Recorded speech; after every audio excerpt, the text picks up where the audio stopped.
All right, guys. Today we're going to do Walter Simonson Star Slammer issue number 2 from Malibu Comics. I showed you the complete edition that I have with reworked coloring and etc. It's a really good book, but I feel, and that's probably my biggest fear of this book, that the saga is supposed to be way bigger than what it's actually trying to tell, and that the conclusion is not going to be satisfied because I think they're rushing the story very hard. And there are some things in here that I think, okay, maybe they should explain that a little bit better or go more in depth when it comes to story. And I believe there's only 4 issues with a special to wrap up the conclusion, and there was some stuff behind the scenes that wasn't very good, and then I believe years later came the special out to wrap up the story, but I missed that part of how it all went down. But I believe it has maybe to do with licensing issues or trouble in production. Yeah, let's say trouble productions. And it basically went nowhere when it comes to production. So I hope it gets a satisfying conclusion.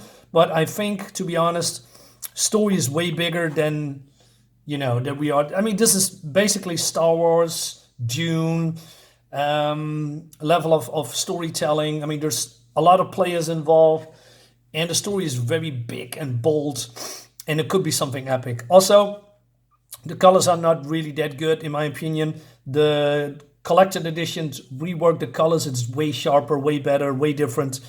Anyway, so let's dive into the story, what we know. So it seems that the Star Slammer is, captured. There is an assassin, wants to kill him. Then something happened, and there's a lot of dead bodies. So Captain Phaedra here with her, soldiers, and they have all their own name and personalities. I like that. Is, assess the situation, and it seems that the Star Slammer is gone. And then a captain comes here and says, "We have a situation, Captain Salardo. Until we know what's happening, I have to ask you to return to the bridge. I want everything to appear normal aboard the ship." "What? Who do you?" "As commander of Team Nova, Captain, I have the authority to take charge by an emergency, and I'm exercising it." So he's being escorted away. And then she is taking this telepath boy, and she says, they call him Vidiot. I like idiot, but I know, future speak, I guess. He says, "Hey, you need to accessing dead minds." And she's threatened to blow his brain off if he doesn't do that. So, and it seems that this teleport, this young boy, is accessing these people, but there's layers to it, and he also wants to prove himself. So, so he goes deeper and deeper into these nasty heads that, these killed a lot of people, right? And then teeth, and he's been thrown out very violently, and it seems that his power is gone because he did that somehow. He says, "The Emperor will kill us both for this." Yes. Wait a minute. Maybe yes. The starship Meredith is heading home to Knossos, capital of the Minuan Empire, the third cluster confederation of the Galactic Rim. She's carrying a cargo of passengers, industrial goods, raw material, and a captured Star Slammer.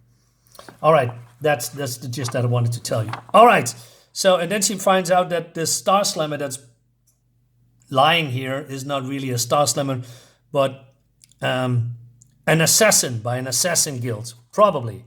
So that means that the Star Slammer is on the loose, and Captain Phaedra says, "Hey, protect the life ports, guards around the clock, draft the Meredith security teams if you need to," right? And then the Star Slammer here is, knows that he's in trouble. Well, trouble. He's a badass dude. But he has a civilian disguise that he's going to use, right? Meanwhile, somewhere else, and I believe this is the Assassin Guild, this is the, let's say, called the third party. They have an interest in killing the Star Slammer too. And I explained that a little bit in the first issue that I did, so check it out. And then another guy called Songbird, and he is basically reporting that the assassination failed, and that the assassin is dead and wiped. Forward the appropriate documentation to the guild for the insurance claims. And the slammer at large aboard the ship, I have him located. How did this happen? The slammer was completely inert. So Songbird doesn't know why. So yeah, but his role is also unclear, but he has been neutralized. Talk about Rensselaer's Lustgarten, that is that boy they call Vidiot, you know, the telepath. All right, so probably hear from this guy a little bit later. And there is some mental energy burst and it's gone. And they can track the source. I wonder what that is all about, if that's been addressed. It was identical to the slammer's screen interference at Sky. Yes, they have the power to do... Well, they have basically...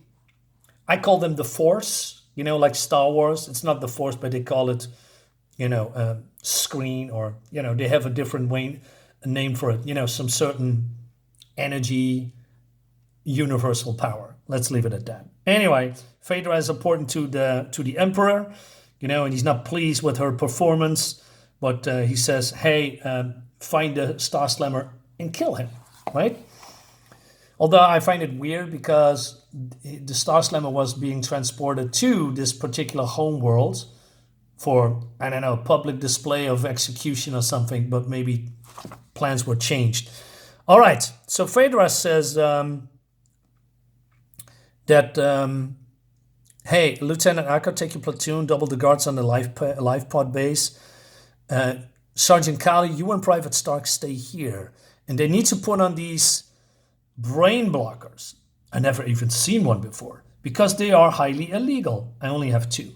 So you mean a telepath like Vidiot can pick up our thoughts?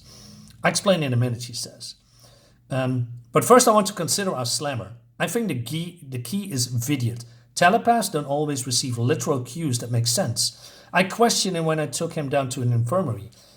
He's quite sure he saw teeth, human looking, but more robust with enlarged canines. Suggest anything?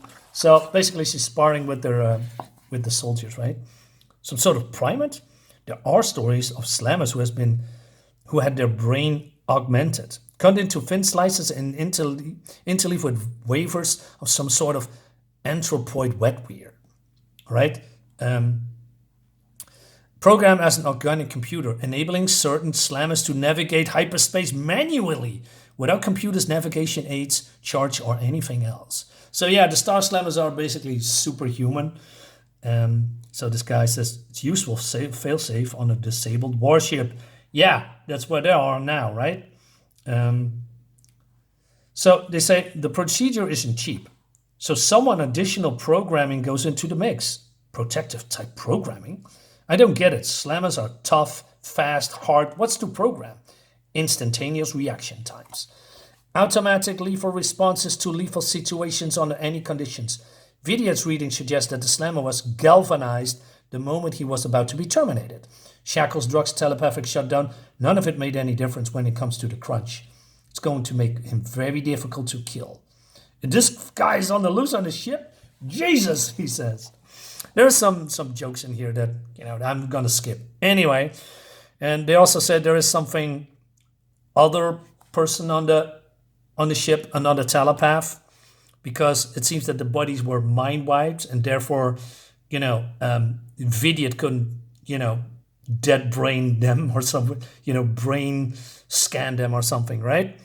But then she gets a message from a guy in the bar and he apologized that he hit on her, right? And so I said, hey, let's have a drink for now. So this guy, well, I don't know, but he wants to apologize, right? So, well, we're going to skip this because it's a little bit jokey here and there. Meanwhile, then, it seems that Vidiot is trying to, I don't know, have a conversation with the soldiers. And the soldiers have talked about their, you know, personal favorites like, how do you say, Western movies, right? And he's a big fan of Westerns. And the other guy says, you're both idiots. But then the bartender comes and says, hey, I want to have a drink, right? I want beer, says Vidiot. Give the kid a Coke. Hey, you did good, kid. I think even the colonel was impressed. I'm sorry you lost your stuff, meaning his mind powers. A deadhead. I can't believe it. You can't read anything anymore? Only a little fuzz. Old guy, the drunk, the colonel's black, but I couldn't read it before. The barfly, the woman, the dancer. The Barton, and there is some static here. That's funny. Nothing. And he says, but then the private says, hey, Colonel, Sergeant Kelly would like a word. Can I toast this guy? No, he doesn't have a clue. Forget him. He's drunk, right? What is it, Sergeant? So basically, Vidya tells her what he's picking up from this bar guy. This is Phaedra. All balls fully loaded to Angel's Dive, level 29 warp speed. So she's calling the rest of the soldiers, right? And they are just, coming here and talking and waiting until the rest are here. And they says, Colonels, what's wrong? The bartender, take him, right? And the bartender figures out that he's in trouble and he's throwing, Molotov cocktails. I like the lettering of the sound and the explosions, etc. It's really cool. And he's going out to attack, and he jumps over them, grabs the gun, throws more Molotov cocktails, and he's been shot at, and he's evading. Hold that lift! Too late, it's already. Hey, is that a gun? No, I'm just glad to see you. And he rips it open with his bare hands, jumps down, and Jesus, level 93, please. And then he shoots some kind of a device. What was that? I don't know. He just wiped out the ship's AFT energy grid. So there's a power outage, right? And Phaedra and their soldiers is getting after him, right? And these flying things looks great. And it seems that he's going to the life pod bay. And then approaching life pod bay, sir. There he is. He's heading into the bay. Nail him. And then he's doing it. So it seems that the Star Slammer is doing something here. And then Phaedra realized what he's doing. He says, don't shoot. And there's a big explosion. And he's just blew up the corridor. Pod bay's door's blocked. But only Phaedra can go through it because he's small, right? And he says, give me 5 minutes. If only I jumped the gun. If anything happens to her, I'll never forgive myself. So at least I can dump the false face, says Star Slammer. Just in time, his thing is suffocating me. So he's going to the life pod, so he needs a couple of minutes to open up. But then before he get in, he's getting shot. But instantly, because that's been established what he can do, he just reacts, ducks the shot and shoots back at Phaedra. Incredible, nobody could have avoided that shot. It's my lead allergy. We're not taking prisoners anymore. You're too dangerous. Thank you. Aren't you too short for military service? I'm Colonel Phaedra of Team Nova, and I have special qualifications. Who are you? I'm called Rojas. Commander Rojas, the author? I've written an occasional volume. I'm surprised any of them have gotten out this far. I read all of your work. You're a brilliant military strategist. And just look where it's gotten me. So, she says, why haven't you killed me? I haven't killed anyone aboard this ship except for the assassin. No point of riling folks while I'm trying to leave.